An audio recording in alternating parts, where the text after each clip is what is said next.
Bisa dimulai untuk respon atau tanggapan dari pemberi keterangan.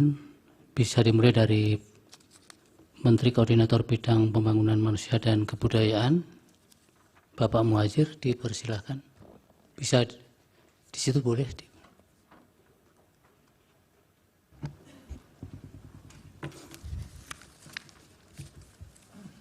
Terima kasih Yang Mulia.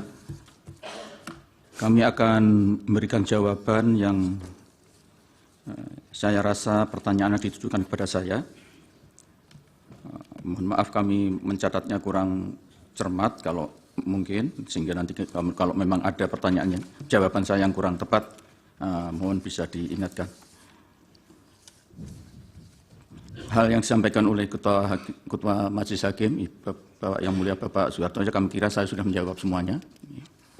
Kemudian yang kedua untuk anggota Majelis Hakim yang mulia Bapak Arief Hidayat mengenai kata penugasan. Kata penugasan ini sesuai dengan Perpres nomor 35 tahun 2020 itu tentang Kemenko PMK. Jadi kemudian apa makna di balik kata penugasan ini? Tentu saja penugasan yang dimaksud adalah dalam kapasitas saya sebagai pembantu presiden, bukan dalam kapasitas yang lain. Gitu ya. Kami tidak bisa memberikan perdefinisi secara tepat, gitu. Tetapi sebagai contoh saja, di samping kami ini melaksanakan tupoksi yang sudah ada di dalam Perpres, kami juga melaksanakan tugas-tugas di luar tupoksi kami. Biasanya tugas-tugas itu adalah yang berkaitan dengan tugas yang sifatnya lintas sektoral, sehingga tidak per definisi tidak bisa dipastikan itu tugasnya siapa. Kalau kami boleh mengambil contoh, Yang Mulia, misalnya sekarang ini, untuk penanganan mudik. Penanganan mudik itu tidak bisa definisikan urusannya siapa.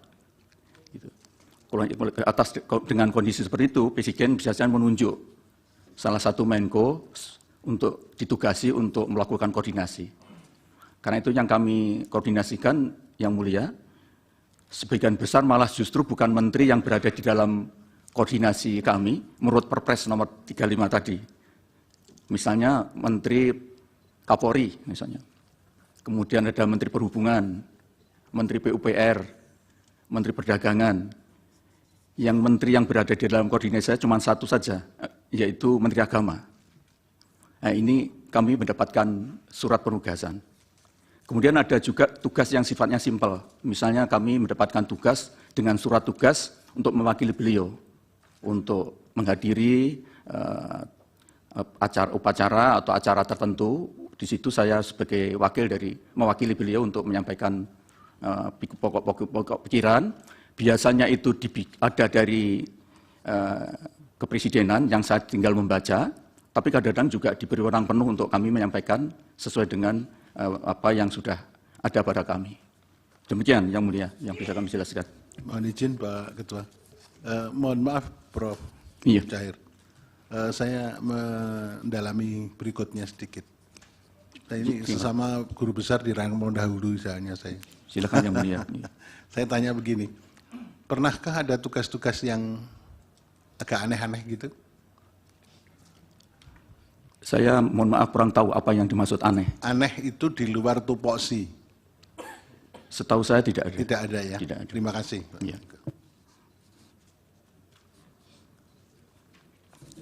Lanjut Bapak. Ya, kemudian yang dari Yang Mulia, mohon maaf, Ibu Eni, Yang Mulia Ibu Eni Nurbaningsih, mengenai seperti apa risiko sosial yang akan terjadi. Dari kami, terutama Kemenko, baik kami Pak Erlangga dan Menko yang lain, dalam setiap suasana krisis kita mengambil risiko yang paling kecil. Seperti kemarin misalnya COVID, itu kita sudah kita ada parameter kita dengarkan dari para ahli, dari yang membidangi, kemudian kita mengambil risiko yang terkecil. Begitu juga dalam kaitan dengan El Nino. Rawan pangan El Nino ini kita tidak mau mengambil risiko, karena itu kita melakukan treatment dengan tingkat yang paling maksimal. Misalnya, di dalam memberikan bantuan pangan melalui Bapanas misalnya, kami mengambil level yang paling tinggi, yaitu 22 juta. 22 juta ke keluarga penerima manfaat, itu kalau dihitung, karena per keluarga rata-rata di Indonesia itu sekitar 4,71 anggota keluarga per keluarga miskin, maka yang tercover, terliput oleh 22 juta keluarga penerima manfaat itu bisa mencapai 80 juta, bahkan 90 juta. Tetapi dari itu, kan sebetulnya hanya sekitar 4 juta kepala keluarga saja, karena sisanya itu adalah di level yang lebih bawah. Mungkin dari 22 juta kepala keluarga ini ada yang terjadi exclusion error, yang mestinya tidak perlu dibantu. Nah inilah kadang-kadang perhitungan yang memang sulit untuk dihindari. Tetapi kita harus mengambil keputusan tidak berani mengambil risiko yang terjelek. Seperti COVID kemarin misalnya, Yang Mulia, untuk data DTKS, karena kemarin suasana sudah mengalami anomali, maka kita tidak gunakan DTKS. Tapi kita langsung mengambil data kemiskinan itu dari bawah, mulai dari RT RW, dari kepala desa, yang menurut prosedur mestinya harus diverifikasi di tingkat kabupaten, kita potong. Yang penting harus segera diturunkan bantuan-bantuan, gitu, agar suasana COVID yang sangat perubahannya sangat drastis itu bisa diselesaikan. Ini contoh bagaimana kami mengambil standar yang paling tidak berisiko, daripada kita terus saja tidak mau mengambil risiko yang dengan catatan tentu saja terukur dengan pertimbangan-pertimbangan tertentu. Kemudian untuk Pak Asrosani, Pak Yang Mulia, mohon maaf, Yang Mulia Bapak Arusani, tentang Perpres 63 2017. Perpres 63 2017, kalau kita lihat kepala judul perpresnya, ini kan sebetulnya percepatan transformasi dari pembayaran tunai menuju ke non-tunai dalam rangka untuk bertransformasi ekonomi inklusif keuangan. Dan itu terjadi tahun 17-18, saya belum jadi Menko. Saya waktu itu menjadi Mendikbud, sehingga saya relatif tahu asbabul wurudnya. Jadi asbabul wurud dari Perpres ini adalah Presiden menghendaki agar segera terjadi percepatan inklusi keuangan. Kebetulan waktu itu saya menjadi Mendikbud, dan saya harus mengelola kartu Indonesia Pintar.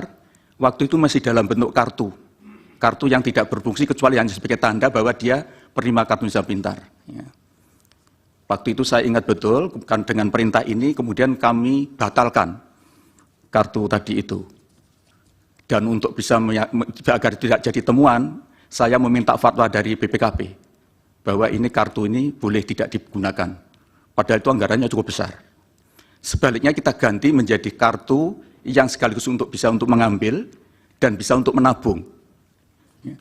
Dan itu supaya kita tidak mengeluarkan biaya, waktu itu kami undang semua himbarat yang mengelola KIP untuk bagaimana supaya kita tidak kenai tarif untuk membuat kartu itu. Kemudian ada kesepakatan, dia mau asal uangnya yang masuk ditahan 1 bulan dulu. 1 bulan ditahan sebagai bentuk ganti dari biaya untuk membuat kartu itu. Jadi kesimpulannya Yang Mulia, Perpres ini menurut saya sekarang sudah tidak berlaku. Karena itu saya jujur dengan tulus menyampaikan, saya belum pernah menggunakan Perpres ini. Karena sekarang inklusi bansos sudah tanpa cashless semua. Baik ada di Kemensos maupun di KIP maupun di tempat lain. Sekarang itu yang bisa saya jelaskan. Kemudian saya kira dari Yang Mulia Bapak Guntur Hamzah tidak ada yang terkait langsung kecuali tadi Perpres yang sudah kami kami jawab. Kemudian yang mulia Bapak Ridwan Mansur, kami mohon maaf, mungkin kami kurang bisa menangkap yang dimaksud, karena puasa-puasa ini.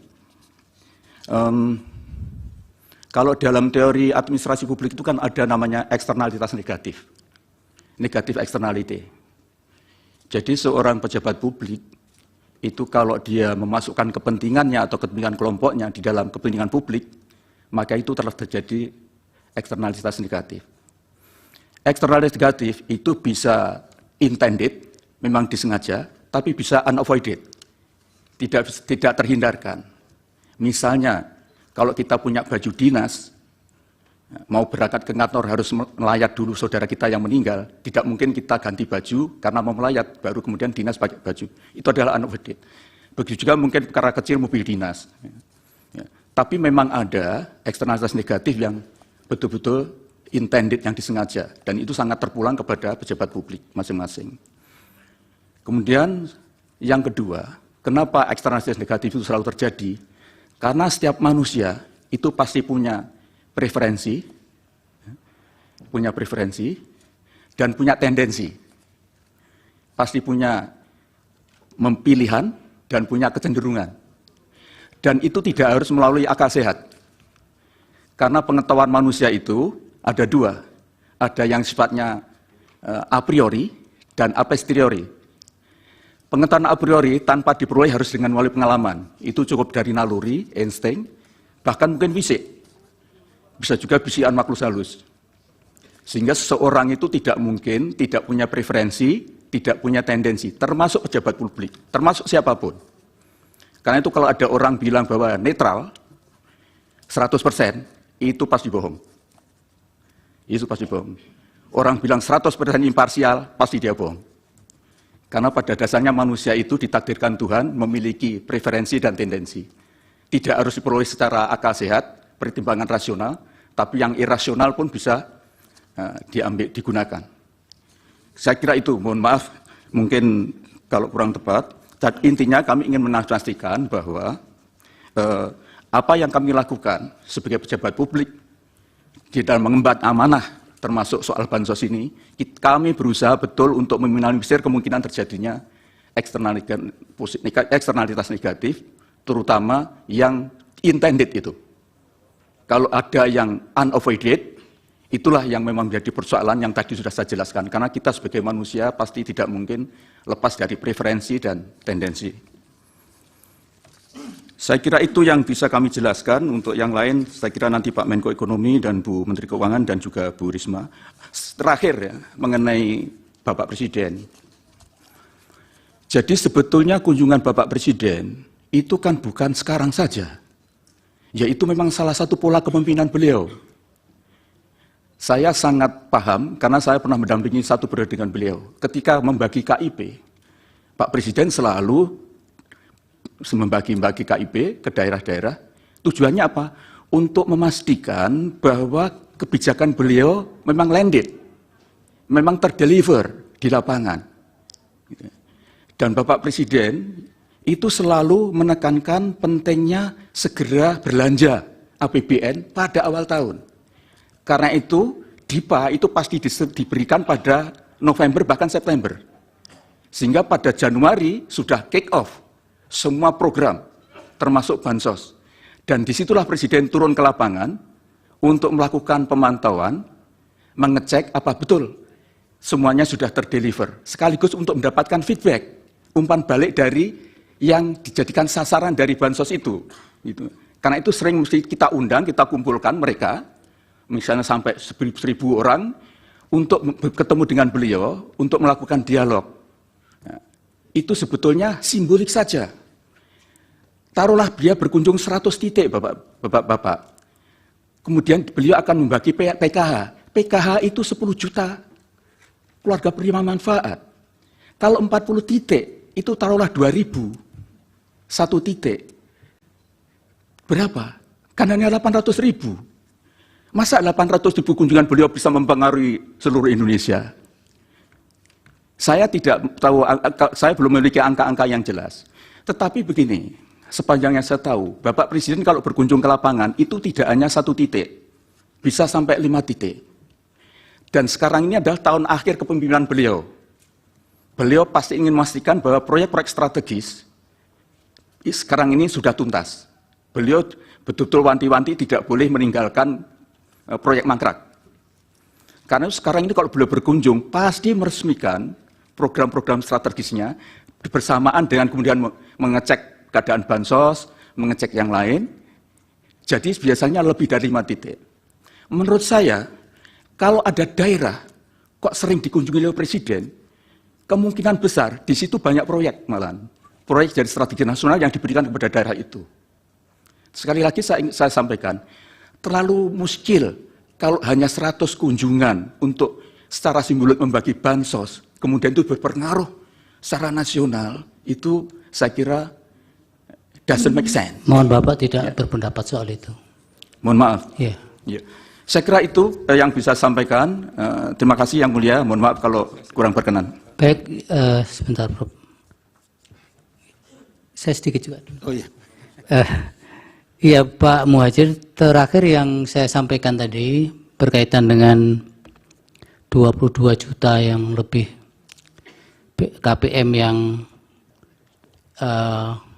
adanya surat dari Kepala Badan Pangan Nasional kepada Direktur Bulog itu.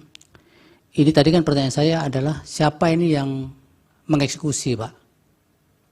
Sampai ke tingkat penerima ini. Kemudian yang kedua, ini kan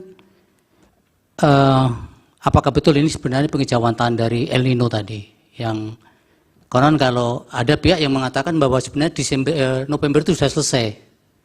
Tapi tadi Bu Menteri kan mengatakan bahwa ini dari BRIN dan dari mengatakan BMKG mengatakan bahwa ini masih perlu ada mitigasi perpanjangan. Nah, apakah itu aktualisasinya? Kalau iya, kemudian siapa sih sebenarnya yang Bapak yang mengeksekusi itu di tingkat bawah? Atau kenapa sebentar? Kenapa tidak itu kemudian di-deliver ke Kementerian Sosial? Terima kasih. Terima kasih Yang Mulia. Kami akan menjawab mungkin nanti untuk lebih detail bisa Pak Menko Ekonomi dan Ibu Menteri Keuangan dan Bu Risma. Benar Yang Mulia, jadi 22 juta 4.000 itu adalah bantuan cadangan pangan yang sekarang didistribusikan. Dan itu adalah di bawah Bappenas. Datanya menggunakan data P3KE yang ada pada kami. Yang tadi sudah saya jelaskan, itu adalah hasil data triangulasi. Yang sudah saya jelaskan tadi dari berbagai sumber existing data, kemudian kita lakukan penyapadanan dan pengintegrasian dan penyaluran dana. Kemudian tentu saja di lapangan yang menjadi pensuplainya adalah Bulog. Jadi penyedia komoditasnya Bulog, kemudian yang menyalurkan adalah Bappenas. Tentu saja Bappenas menggandeng transporter yang untuk bisa mengantar beras itu ke sasaran. Demikian Yang Mulia. Baik, langsung Bappenas ya Pak yang di lapangan ya. Yang Mulia Prof. Arif. Baik, terima kasih Ketua. Sedikit saja ini Pak Menko PMK, Pak Menko Equin, Bu Menteri Keuangan dan Bu Mensos. Ini penting supaya bagi kita penting juga ini. Bapak dan Ibu hadir ke sini itu atas perintah Presiden untuk menghadiri dengan penugasan atau dengan izin. Mohon bisa direspon. Dengan izin, dengan penugasan atau dengan sepengetahuan Presiden. Terbuka saja, ini di sidang yang terbuka untuk umum, nggak ada masalah. Silakan Pak Menko. Pertama kami hadir di sini karena undangan dari Yang Mulia, dari Mahkamah Konstitusi. Dan terhadap undangan tersebut Bapak Presiden mengetahui. Memang dan sepengetahuan Bapak kita Presiden. tembusannya memang ke Pak Presiden. Ya, jadi suratnya. Itu sepengetahuan ya. Bapak Presiden karena undangan dari Yang Mulia Mahkamah Konstitusi. Pak PMK juga begitu sama ya? Ya aman sama kan Pak? Sama Yang Mulia. Ya. Bu Menteri Keuangan? Sama ya. Bu Mensos? Mengenai substansi yang harus disampaikan di sini, itu sepengetahuan Presiden atau tidak? Arahan Bapak Presiden untuk menyampaikan semua sesuai Apa dengan adanya. Tugas dan fungsi Apa adanya masing-masing gitu ya. kementerian seluas-luasnya. Oke, terima kasih Pak. Saya kembalikan Pak Ketua. Baik, silakan Prof. Saldi. Terima kasih. Ini sebagai catatan saja ya untuk kita semua, termasuk terutama untuk Pak Menteri dan Bu Menteri. Jadi yang kami tanyakan tadi itu semuanya bersangkut dengan dalil yang ada dalam permohonan. Jadi nanti itu akan membantu kami Mahkamah untuk mengambil posisi Mahkamah di mana. Nanti susunan struktur jawabannya kira-kira begini. Ini dalil pemohon, itu kemudian dijawab oleh termohon, kita akan jelaskan apa jawaban termohon, kemudian apa yang dijelaskan oleh pihak terkait, kita akan ambil, apa yang dijelaskan oleh Bawaslu. Karena ada pemberi keterangan, maka nanti apa yang dijawab oleh pemberi keterangan akan kita sampaikan di dalam di dalam putusan itu, baru kemudian apa posisi Mahkamah terhadap semua itu. Makanya kami mengundang Bapak-bapak dan Ibu-ibu supaya kami memiliki pemahaman yang komprehensif tentang apa yang didalilkan oleh para pemohon ini. Nah itu, jadi itu pentingnya. Jadi kalau tadi ada yang menyebut fakta ini, itu semuanya ada dalam permohonan. Jadi kepentingannya untuk membantu kami Mahkamah untuk menjawab permohonan itu, untuk memutuskan permohonan ini. Jadi kalau misalnya ada yang menanya Presiden ke sana, karena begitu yang didalilkan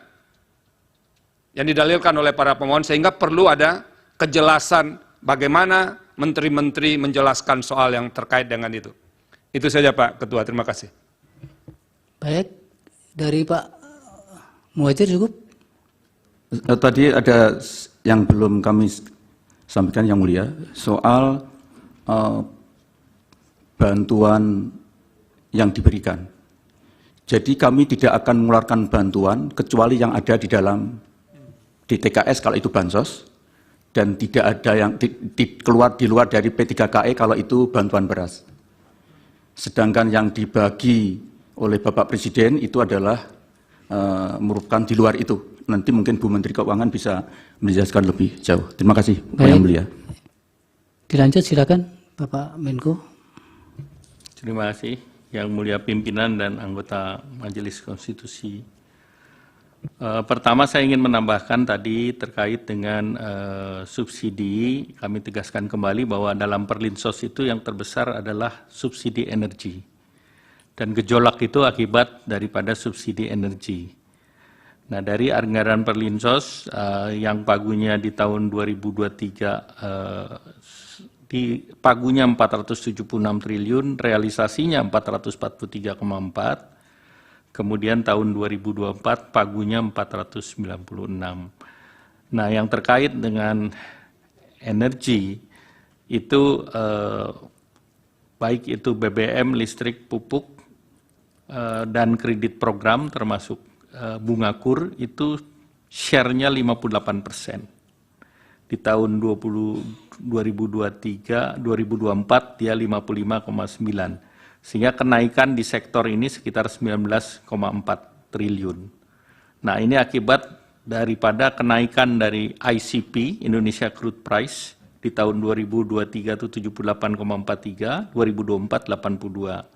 Rupiah di 2023 15.230, itu kita di 2024 15.664. Demikian pula terkait dengan volume. Nah yang kedua kami ingin menambahkan tadi dasar daripada bantuan pangan. Tadi sudah dijelaskan yang rapat di bulan 10 November. Kami ingin menambahkan sebelumnya tahapan ini kan sudah diberikan dan dijalankan juga bulan September sampai dengan November. Nah itu berdasarkan keputusan rapat terbatas tanggal 13 Juli tahun 2023 dan dilanjuti dengan surat Kepala Bappenas ke Perum Bulog nomor 208 TS 0303 K9 2023 tanggal 4 September 2023. Kemudian tambahan Desember yang dilaksanakan berdasarkan ratas rapat internal tanggal 10 November 2023 ditindaklanjuti surat Kepala Bapanas ke Perumbulok nomor 365 TS 0303 K11 2023 tertanggal 10 November 2023. Nah, terkait dengan di tahun 2024 ini ada periode Januari sampai Juni berdasarkan rapat internal 10 November dan ditindaklanjuti surat Kepala Badan Pangan Nasional ke Perumbulok nomor 372 TS 0303 K11 2023 tanggal 22 November. Nah, kemudian ini yang dapat kami tambahkan. Kemudian tadi pertanyaan dari Yang Mulia Bapak Arief Hidayat terkait dengan Bulog, tentunya ini bagian dari penugasan di Kementerian BUMN. Kementerian BUMN selaku pemegang saham daripada Bulog. Jadi itu murni di BUMN. Kemudian tadi menambahkan bahwa bantuan yang diberikan oleh Bapak Presiden itu berasal dari dana bantuan Presiden untuk masyarakat. Jadi tentu ini juga tadi menambahkan penjelasan dari Pak Menko PMK. Kemudian izinkan kami jawab dari pertanyaan Ibu Yang Mulia, Ibu Eni Nurbaningsih, bahwa resiko yang diperkirakan, resiko sosial, kita melihat dari berbagai resiko yang ada di global. Pertama, geopolitik, perang Ukraina. Kedua, juga tensi di Timur Tengah terkait dengan perang di Gaza. Kemudian perubahan iklim yang real. Hampir banyak negara memberikan bantuan terkait dengan El Nino, bahkan Amerika Serikat juga perubahan iklim dan inflasi yang tadi istilah Ibu Menteri Keuangan higher for longer, inflasi yang tertinggi sepanjang sejarah Amerika. Oleh karena itu Amerika pun memberikan bansos. Demikian pula Singapura pun memberikan bansos dalam rangka El Nino, demikian pula Filipina memberikan bansos dalam rangka El Nino. Nah, tentu ini juga terjadi fluktuasi daripada harga komoditas dunia termasuk harga beras akibat ada larangan ekspor beras. India, dia melarang ekspor, demikian pula beberapa negara lain. Nah, tentu ini akan berpotensi berlanjut di tahun 2024. Kita bisa melihat bahwa tidak mudah untuk mendapatkan suplai beras, walaupun Indonesia memutuskan untuk impor beras, katakanlah sejumlah 3 juta. Nah, tentu ada pendekatan dari pemerintah. Nah, tentu berbagai risiko ini berdampak kepada ekonomi domestik dan peningkatan harga komoditas itu akan sangat mengganggu daya beli masyarakat miskin dan rentan dan pada akhirnya tentu akan mengganggu pertumbuhan ekonomi. Nah, kemudian pertanyaan Ibu Eni Yang Mulia terkait dengan harga beras, apakah ada penggunaan CBP dan membuat harga naik? Nah, tentu bantuan pangan adalah instrumen stabilisasi harga. Jadi justru sebaliknya, dengan adanya bantuan pangan kita berharap stabilisasi harga. Dari penelitian di lapangan, 10 kilo itu setara dengan kebutuhan masyarakat sekitar sepertiga dari kebutuhan. Rata-rata kebutuhannya 20-25 kilo per bulan. Nah, tentu ini akan sangat membantu dan pemerintah juga melakukan stabilisasi pasokan harga pangan ataupun SPHP dengan operasi di pasar melalui Perumbulok dan itu untuk menjaga harga daripada beras. Kemudian kalau kita mengikuti bantuan pangan di bulan Januari sangat rendah realisasinya, yaitu 179.000 dari target 440.000, sedangkan demand-nya itu adalah 2,4 juta. Jadi artinya ini tidak dalam tanda petik tidak berpengaruhi terhadap harga di pasar. Kemudian beras internasional juga naik dan juga tentunya pemerintah terus mendorong agar SPHP lebih berefektif di pasar. Kemudian izin dari Pak Yang Mulia Pak Guntur Hamzah mengenakan rapel. Rapel ini dilakukan antara lain pada saat BBM di bulan September, itu karena BBM naiknya 1 kali, Pak. Jadi kalau kita tidak dirapel di depan, itu nanti masyarakatnya berat. Jadi kita kasih mereka di awal, walaupun realisasinya kita lakukan dalam 2 tahapan, yaitu Oktober cair bulan September dan November-Desember cair bulan November. Demikian pula untuk program lain yang ada di Ibu Menteri Sosial, PKH kan 3 bulan sekali, jadi salurannya 4 kali setahun. Kemudian kartu sembako juga 2 bulan, jadi 1 tahunnya 6 kali. Jadi rapel itu pertimbangan itu. Selain itu ada pertimbangan juga biaya, efisiensi biaya. Kalau 1 kali efisiensi biayanya kan sama kalau dia jumlah tertentu. Biaya distribusi di perbankan ataupun di pos. Kemudian izinkan saya menjawab Pak Ridwan yang mulia Pak Yusmik, Pak Daniel Yusmik. KPCPEN itu berdasarkan Perpres nomor 48 tahun 2023 itu sudah berakhir tanggal 4 Agustus 2023, Pak. Jadi ini berakhir jauh sebelum pemilu, Pak. Kemudian izin Pak yang mulia Pak Saldi Isra, ini terkait dengan resiko pangan yang 11,3 triliun. Ini kan belum dicairkan, Pak. Jadi ini masih dalam pos. Dan El Nino di tahun lalu itu sudah dicairkan dan sudah berjalan. Tetapi di tahun 2024 ini belum berjalan. Kemudian izinkan terakhir Pak Ketua, kalau boleh menjawab hal yang tidak diagendakan, Pak. Karena tadi diangkat oleh Yang Mulia Pak Arief Hidayat. Dan itu sudah menjadi berita di media, Pak. Saya baca begitu sesudah sholat Jumat banyak berita. Silakan. Jadi izinkan kalau diperbolehkan. Pertama saya hadir ini undangan untuk perhitungan perselisihan hasil pemilu presiden. Yang kedua saya hadir sebagai Menko Perekonomian. Jadi pertanyaan terkait Golkar mohon izin saya tidak jawab. Tetapi ada satu yang bisa saya pastikan, bahwa bansos itu bungkusannya nggak ada yang berwarna kuning.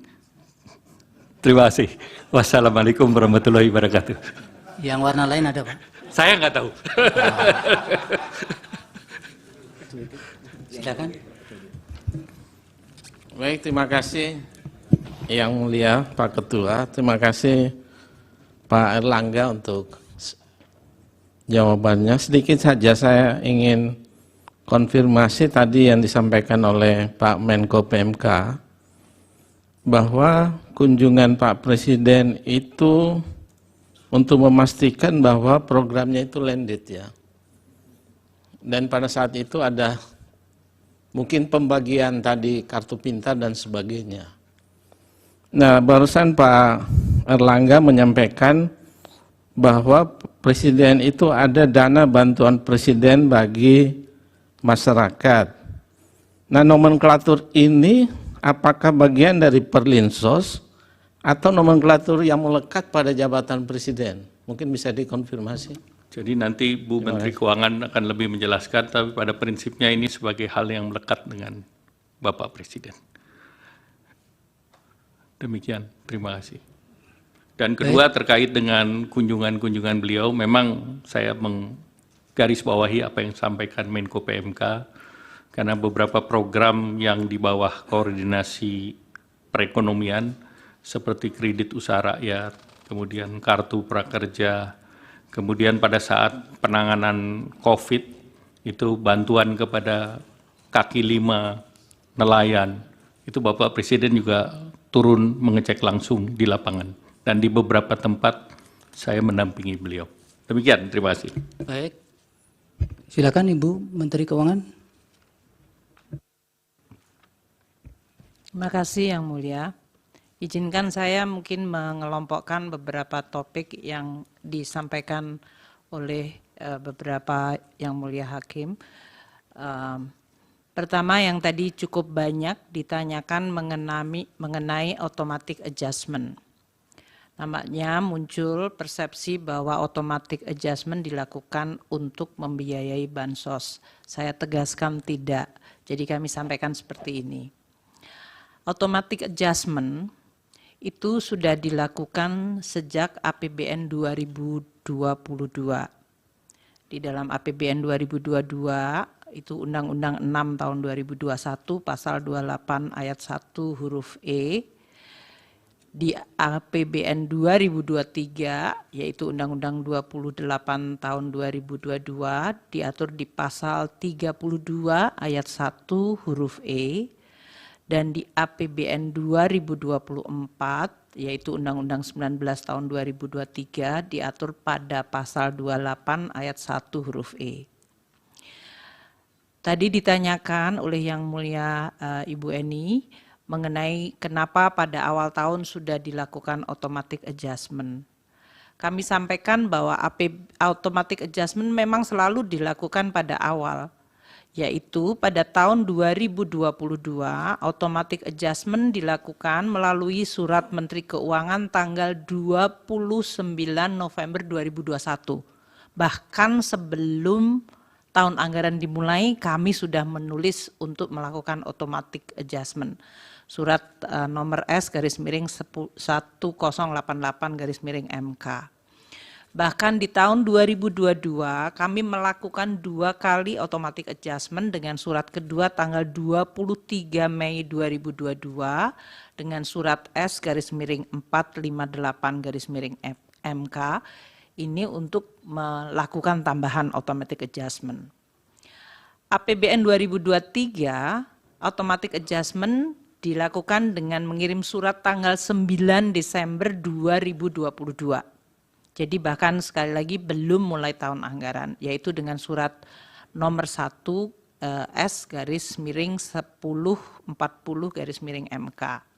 Dan di APBN 2024 kami mengirimkan surat automatic adjustment tanggal 29 Desember 2023, yaitu dengan surat S/1082/MK.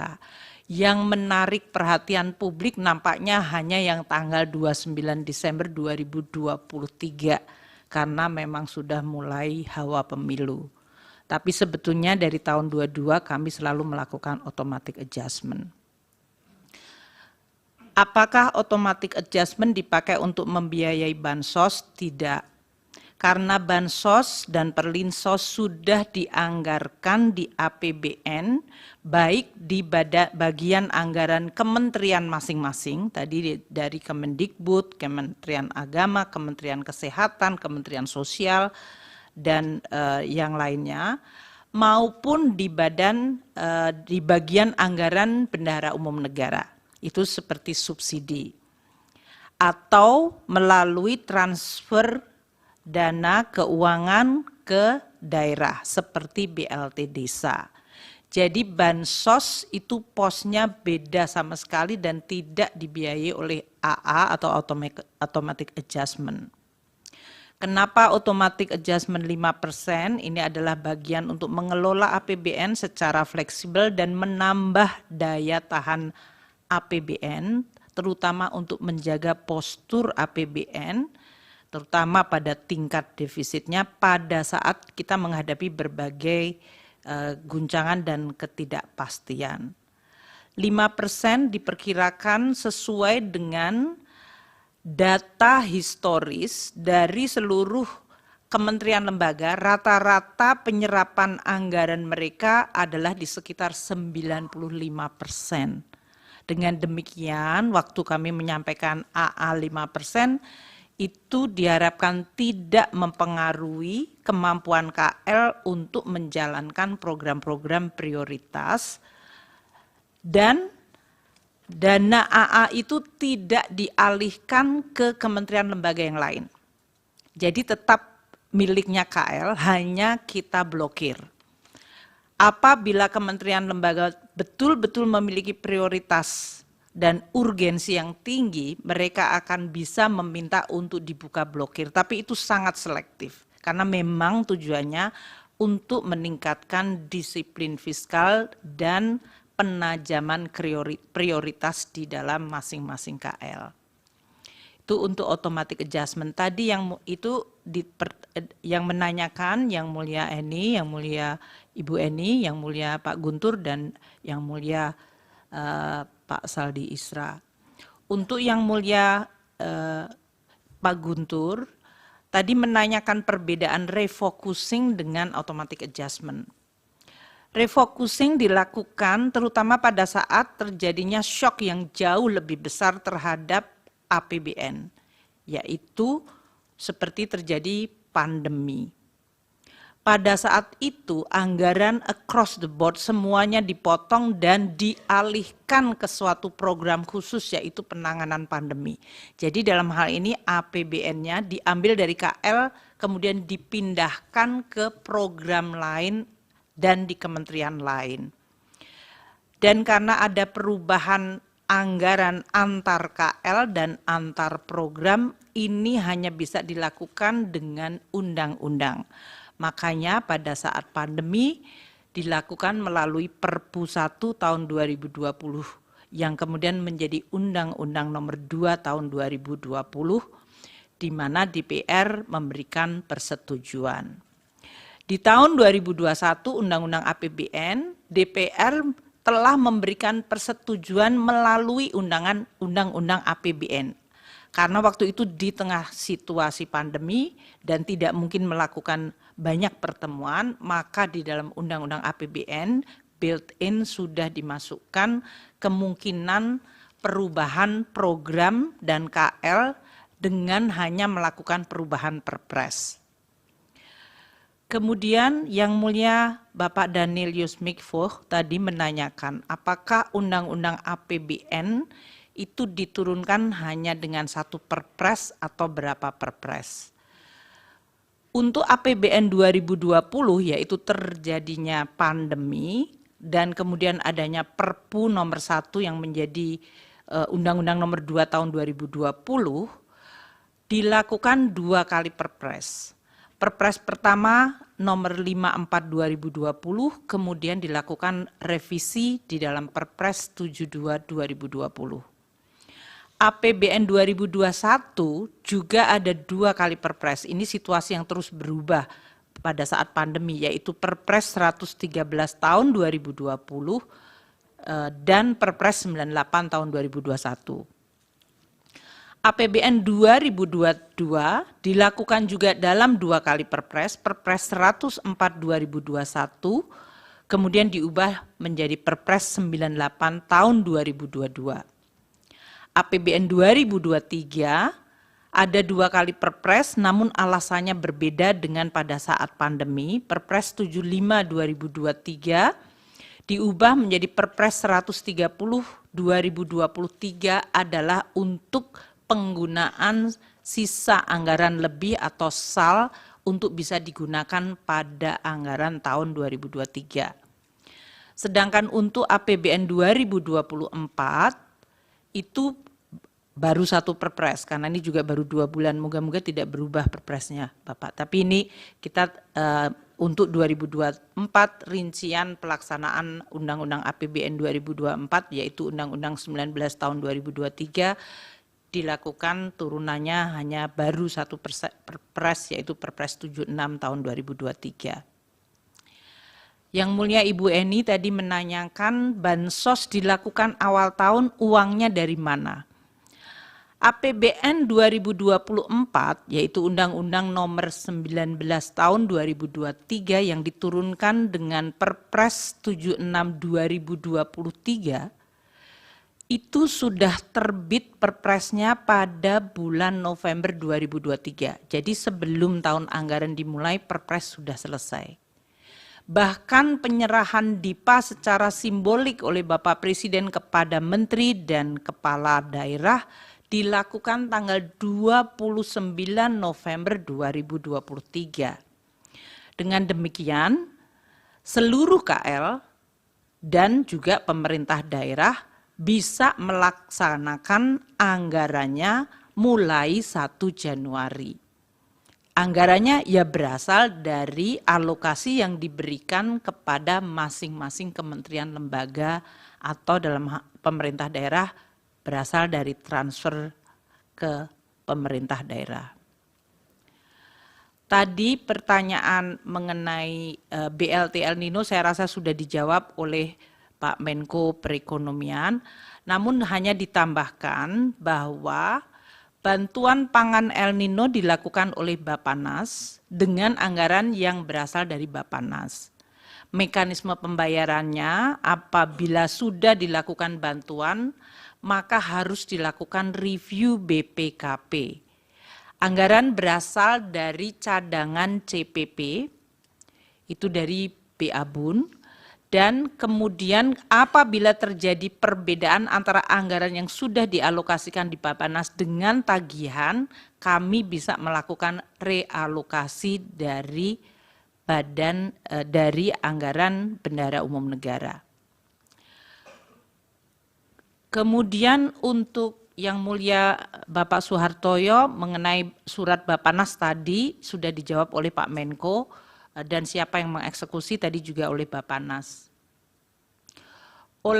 Pertanyaan dari yang mulia Saldi Isra mengenai alokasi dana kunjungan Presiden dan dana bantuan kemasyarakatan dari Presiden. Telah disampaikan oleh Bapak Menko tadi bahwa bantuan kemasyarakatan dari Presiden bukan merupakan bagian dari Perlinsos. Anggaran untuk kunjungan Presiden dan anggaran untuk bantuan kemasyarakatan dari Presiden berasal dari dana operasional Presiden yang berasal dari APBN. Dana operasional Presiden diatur oleh Peraturan Menteri Keuangan 48/2008 yang diubah dengan Peraturan Menteri Keuangan 106 tahun 2008. Sementara dana kemasyarakatan Presiden diatur dalam Peraturan Menteri Sesnek nomor 2 tahun 2020. Kegiatan yang bisa dicakup di dalam dana kemasyarakatan oleh Presiden dan Wakil Presiden dalam hal ini adalah kegiatan keagamaan, pendidikan, sosial, ekonomi, kebudayaan, kepemudaan, pemberdayaan perempuan, keolahragaan, dan kegiatan lain atas perintah Presiden atau Wakil Presiden. Dan bantuan ini bisa diberikan dalam bentuk barang maupun uang. Untuk ilustrasi, tahun 2019 dana operasi Presiden, dana ini adalah 110 miliar anggaran, realisasinya 57,2 miliar atau 52%. Tahun 2020 alokasi anggaran 116,2 miliar, realisasi 77,9 miliar atau 67%. Tahun 2021 119,7 miliar, realisasinya 102,4 atau 86%. Tahun 2022 alokasi anggaran 160,9 miliar, realisasi 138,3 miliar atau 86%. Tahun 2023 alokasi anggaran 156,5 miliar, realisasinya 127,8 atau 82%. Dan tahun 2024 ini alokasi anggaran untuk dana operasi Presiden dan bantuan kemasyarakatan 138,3 miliar.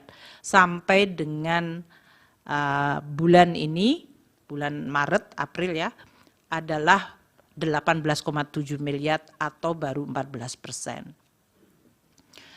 Yang mulia Bapak Arsul Sani tadi menanyakan mengapa di dalam Undang-Undang APBN 2024 tidak terdapat pasal 27 seperti yang ada di dalam Undang-Undang APBN 2023. Tadi sebetulnya sudah dijawab. Pasal 27 dari Undang-Undang 28 tahun 2022 mengenai APBN 2023 adalah dibuat dalam situasi pandemi COVID.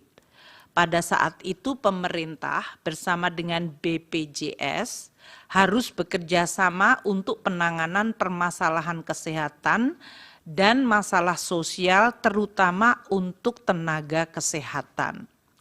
Dengan berakhirnya status pandemi, maka pasal 27 tersebut disepakati oleh oleh pemerintah dan DPR tidak diperlukan lagi, sehingga pasal 27 tidak ada lagi di dalam Undang-Undang APBN 2024. Yang Mulia Bapak Arsul Sani menanyakan kenapa Perlinsos sesudah COVID anggarannya masih tetap tinggi. Tadi sudah dijawab, kami akan ulangi dengan lebih detail. Kenaikan dari anggaran Perlinsos periode 2022 hingga 2024 terutama akibat kenaikan dari harga minyak bumi, perubahan kurs, dan volume dari subsidi. Jadi bagian dari anggaran Perlinsos yang paling besar naiknya atau yang mengalami perubahan sangat besar adalah pada bagian subsidi, terutama subsidi energi. Namun subsidi pupuk juga tahun 2024 ini meningkat cukup besar. Sehingga anggaran subsidi naik dari 211,8 triliun tahun 2021, naik menjadi 291 triliun tahun 2022, tahun 2023 naik lagi menjadi 332,5 triliun, dan tahun 2024 ini dianggarkan 340,7 triliun, naik karena terutama subsidi. Sementara anggaran Perlinsos dari kementerian lembaga yang lain serta dari Kemensos relatif tidak berubah. Perubahannya seperti yang tadi telah saya sampaikan pada pidato pembuka, yaitu untuk Kemendikbud karena ada unit cost pada pendidikan menengah, dan kemudian di Kemensos karena menambah untuk aktivitas lansia dan disabel. Untuk ilustrasi, harga minyak tahun 2021 $68, 2022 melonjak ke 94,5, tahun 2023 dan 2024 ini menggunakan asumsi dan sekitar $82. Untuk nilai tukar tahun 2021 14.312, 2022 naik ke 14.871, 2023 15.255, dan tahun 2024 menggunakan APBN asumsi 15.000. Volume solar juga meningkat sangat cukup tinggi, tahun 2020 14,3 juta liter, tahun 2021 naik ke 15,8 juta liter, 2022 di 15,1 juta, tahun 2023 melonjak ke 17 juta, dan di 2024 dialokasikan 19 juta liter.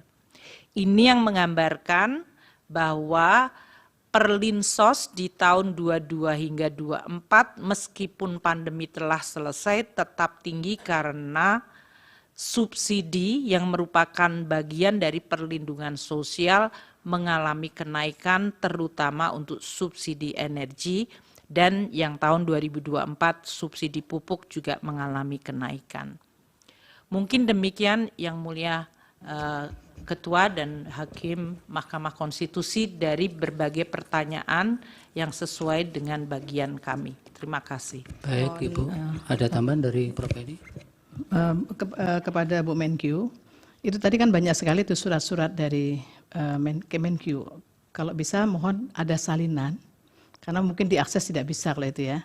Termasuk yang tidak ada salinan-salinan yang salinan yang kami sulit untuk mengakses seperti Permen Sesnek atau kemudian yang lainnya, itu mohon kalau bisa dikopikan juga. Terima kasih. Baik, silakan Ibu Menteri Sosial. Terima kasih Yang Mulia. Yang pertama kami akan menjawab pertanyaan Yang Mulia Bapak Arief Hidayat bahwa bansos di Kementerian Sosial itu bentuknya cash transfer. Jadi tidak ada dalam bentuk natura atau barang. Jadi semua transfer ke rekening penerima manfaat 100%. Kecuali respon kasus. Jadi ada yang sakit, ada yang disabilitas, butuh bantuan, dan itu dia belum menerima bantuan sama sekali, baru kita bentukkan macam-macam, mungkin nanti bisa saya tunjukkan fotonya, seperti itu. Jadi kalau untuk reguler kami 100% menggunakan transfer ke rekening PM, seperti itu. Jadi tidak ada dalam bentuk barang atau natura. Kemudian yang berikutnya, menjawab pertanyaan Yang Mulia Ibu Eni Nurbaningsih. Sebelumnya Ibu, saya mohon izin Pak Ketua dan Bapak Ibu Hakim. Terkait dengan penyaluran bantuan pangan beras dilaksanakan oleh badan, bukan Monsos ya? Bukan, Pak. Nah itu apakah tahun 2000 itu hanya 2023 atau sebelumnya gimana? Sebelumnya sejak saya menjadi menteri sudah tidak. Sudah tidak. Oke. Kami tidak ada menyalurkan dalam bentuk barang. Oke. Ya, sejak saya menjadi menteri. Oke, terima kasih Ibu.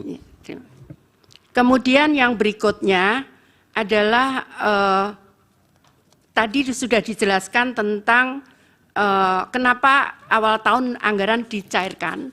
Ini bahkan sejak sebelum saya menjadi menteri, itu pencairannya sudah bulan Januari. Karena memang tadi saya jelaskan teorinya, kalau mereka itu tidak bisa memenuhi kebutuhan 1 bulan untuk hidup itu mereka nggak bisa. Jadi makanya kita harus sangat disiplin untuk membantu mereka.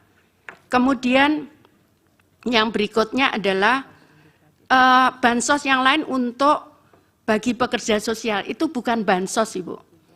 Jadi pekerja sosial itu kami bayar. Makanya tadi kami jelaskan ada selisih anggaran antara bansos dan program perlindungan sosial. Sehingga di dalam situ adalah ada pekerja sosial. Pekerja sosial ini yang mendampingi para PM, nanti kami bisa jelaskan mendampinginya seperti apa. Jadi kalau dia sakit gila misalkan, dia gila waktunya ke rumah sakit, karena dia harus rutin berobat, maka pekerja sosial inilah yang mendampingi.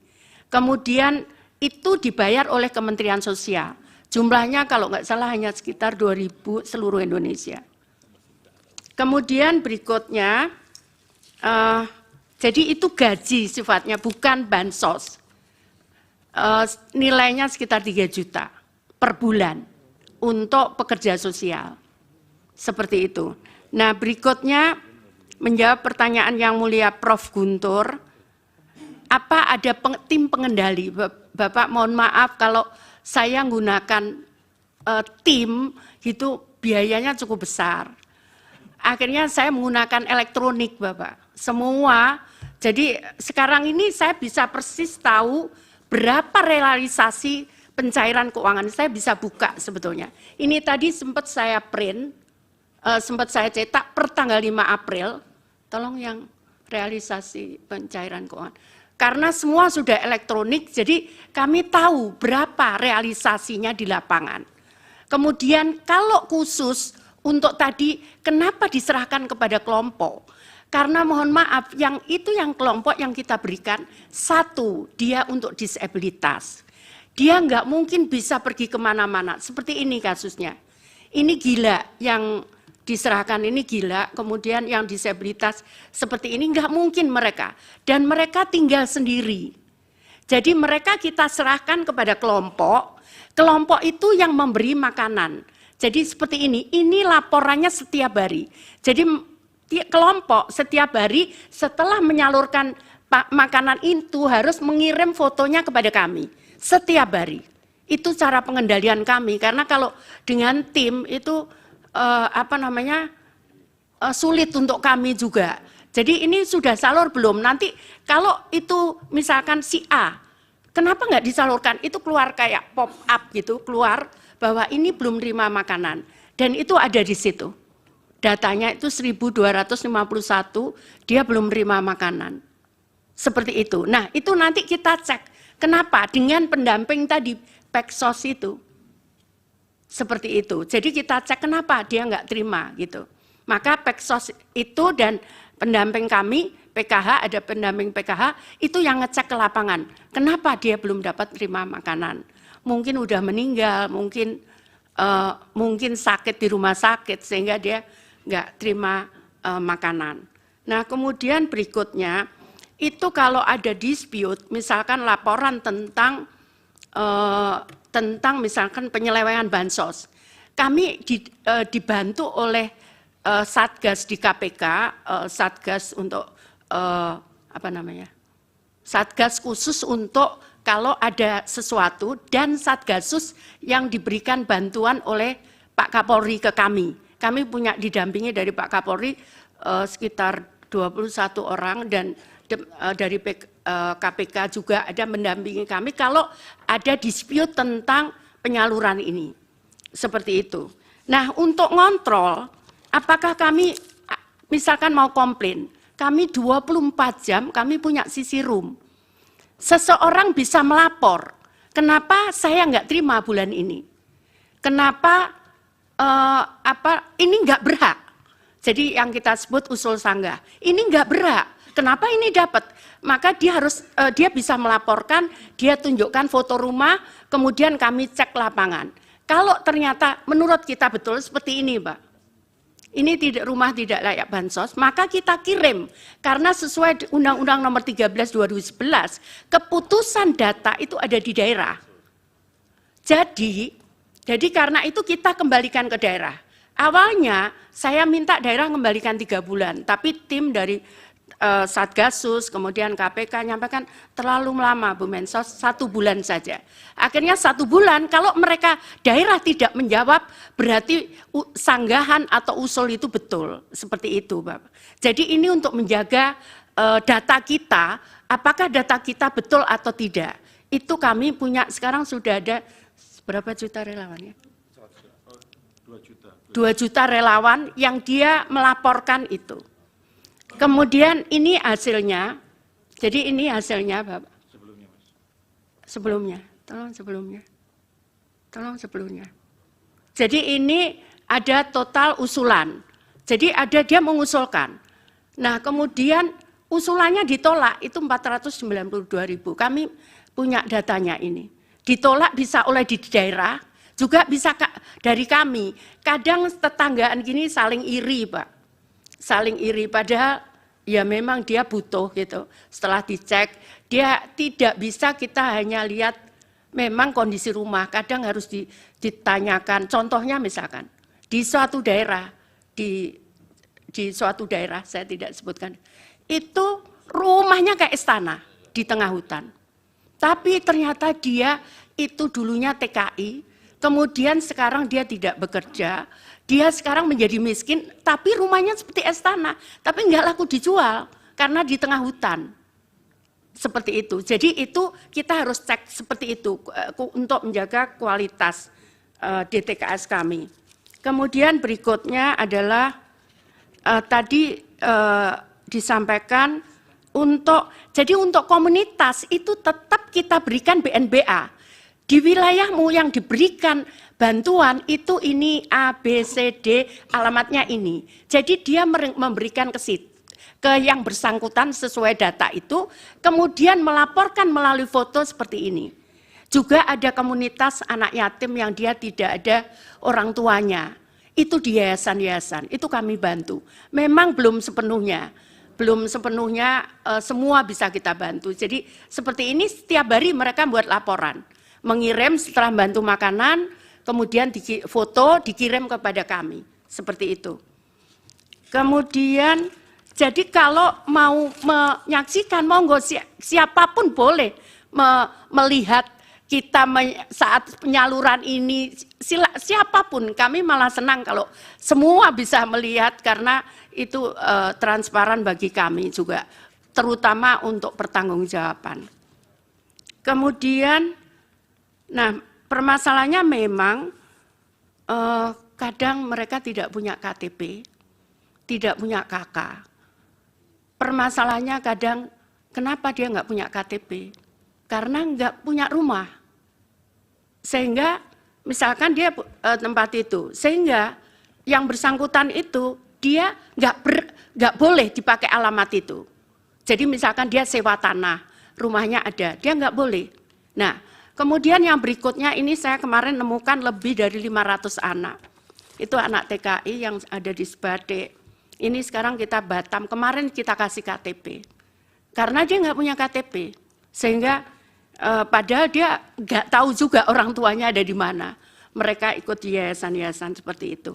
Jadi kami harus ngurus sampai mereka dapat KTP dulu atau dapat KK dulu untuk kami memberikan bantuan. Karena kalau tidak, kami juga kena pemeriksaan. Jadi yang pertama dilakukan adalah pencocokan data dengan data Dukcapil. Itu kita lakukan. Setelah itu kita cocokkan lagi dengan BKN. Apakah dia PNS? Bukan. Setelah itu kita cocokkan lagi dengan BPJS Tenaga Kerja. Apakah dia gajinya di atas UMK atau bukan? Kemudian apakah dia termasuk di AHU tadi saya sampaikan itu. Seperti itu. Jadi kita ngeceknya seperti itu sebelum kita yakin bahwa itu berhak untuk diberikan. Kemudian saya mohon izin, saya tidak kalau saya turun biasanya kalau itu ada dispute. Jadi misalkan perselisihan baru saya turun. Tapi kalau tidak itu pun saya selalu mengajak dari perguruan tinggi. Jadi kalau ada perselisihan baru saya turun. Jadi kalau saya turun yang mungkin Bapak itu memang karena orangnya harus saya tolong. Misalkan kemarin saya nemukan di Sinja anak yatim, nggak ada orang tuanya, rumahnya itu di jurang begitu, saya masuk harus jalan kaki 1 kilo gitu, itu nggak ada orang tuanya, saya harus ngerayu dia, maukah kamu ikut di tempat kami? Jadi saya datang untuk itu, bukan itu lebih banyak seperti itu. Atau anak kecil-kecil yang diperkosa, kadang ini berkosa bapaknya gitu kan, kemudian ibunya bingung karena kadang anaknya disuruh ngaku, nggak boleh ngaku. Sehingga kemudian karena kenapa ibunya anaknya nggak boleh ngaku? Karena ketakutan nggak bisa makan.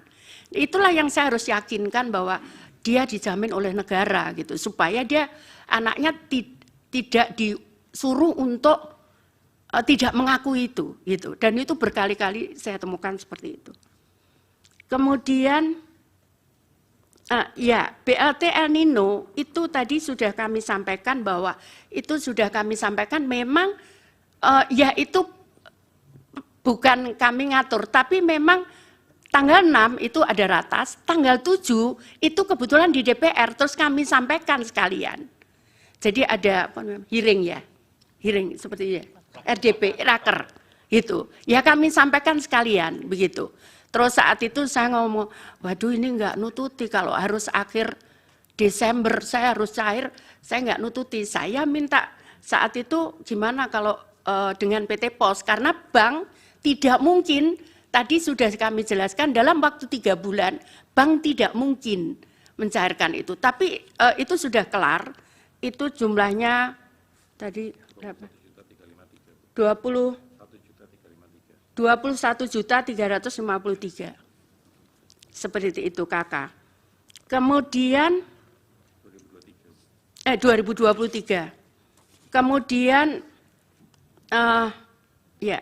ini saya pikir sudah dijawab yang bantuan pangan beras dan dari Bappenas. Jadi bukan kami, Pak. Sejak 2021 kami tidak menyalurkan dalam bentuk natura atau barang. Terima kasih.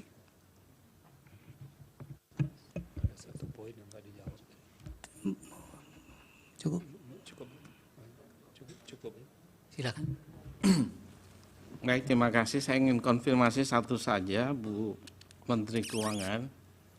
Itu Perpres 76/2023 itu keluar setelah ratas itu atau sebelum ratas sudah keluar?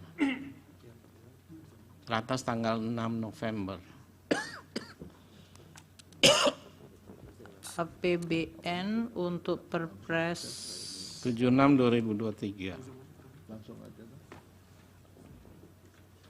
76/2003 itu November 2023. Saya cek dulu tanggalnya. Pak, apakah tanggalnya Setelah atau sebelum tanggal 7? tidak terkait dengan itu sih Bapak. Kalau itu kan turunan dari undang-undang. Jadi kita menggunakan Perpres itu adalah rincian dari anggaran. Sedangkan kalau ada sidang kabinet dan kemudian memutuskan, dan dalam hal ini seperti Bappenas ditugaskan, mereka kan sudah punya alokasi anggaran yang ada di dalam.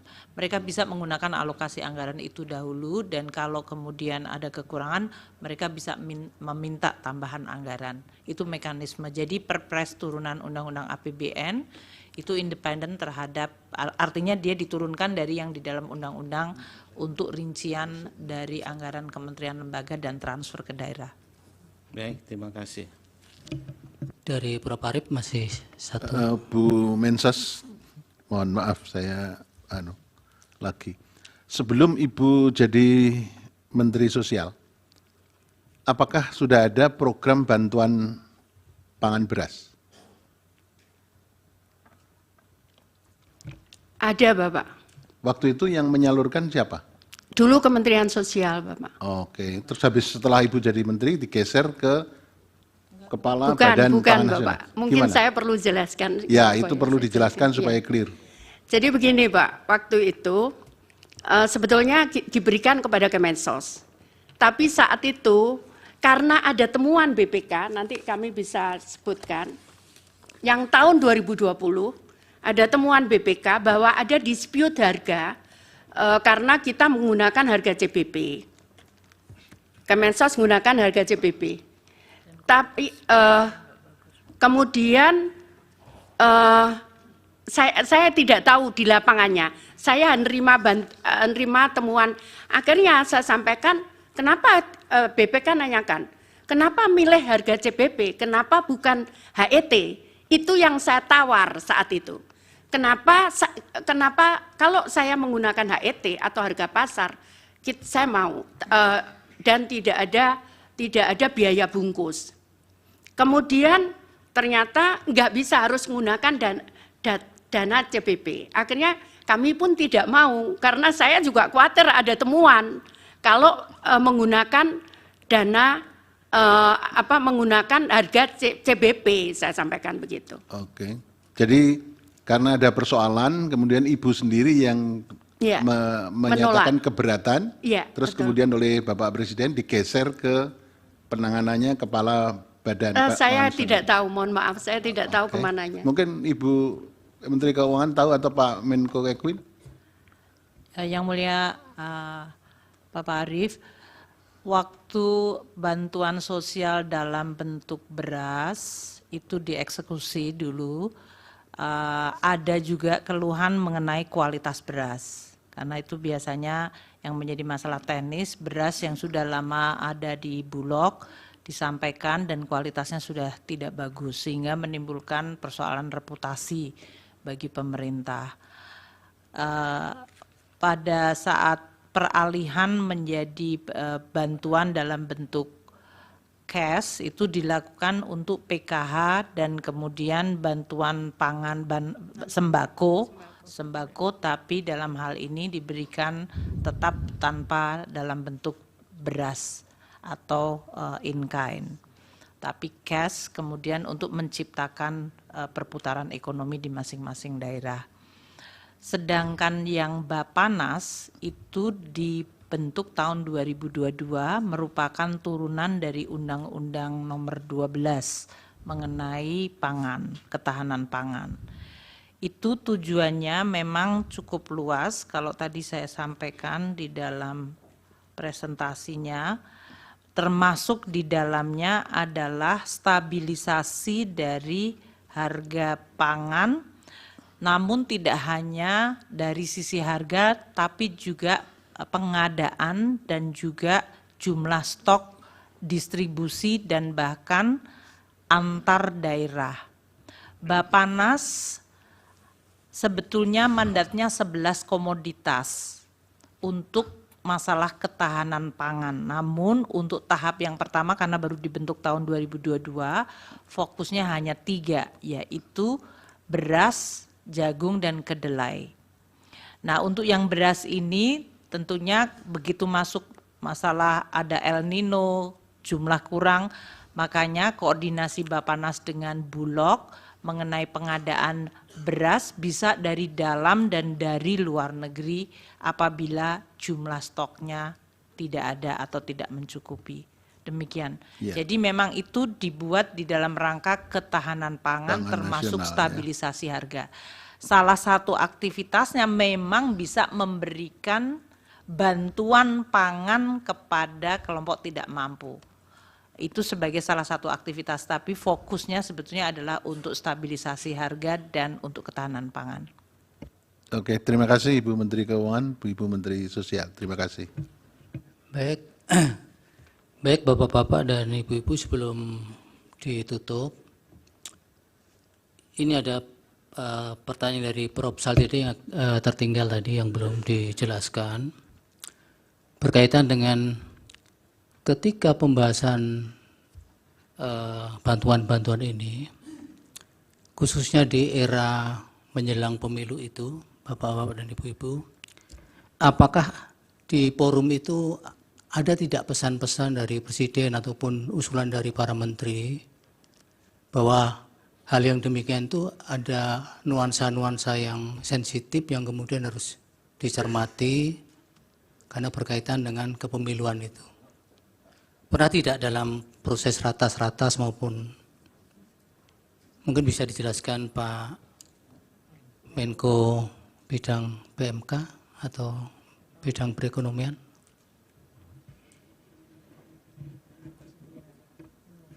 Pertama kita konsentrasi kepada tupoksi masing-masing kementerian. Jadi dalam pembahasan selalu fokus pada pekerjaan kementerian.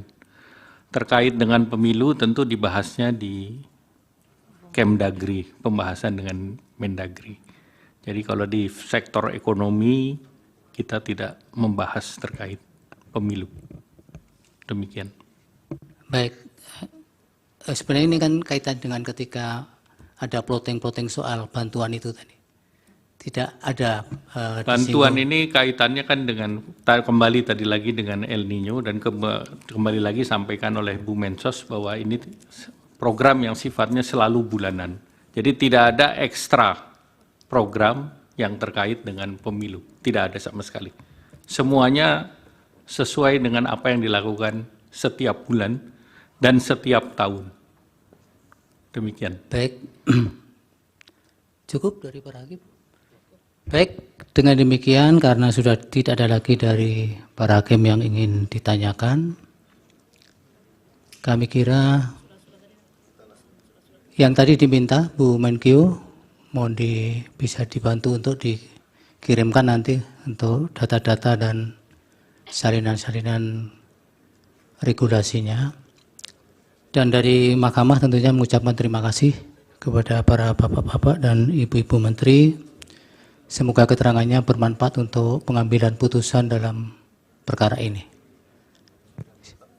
Silakan diperkenankan meninggalkan tempat, kami akan melanjutkan memeriksa dari DKPP.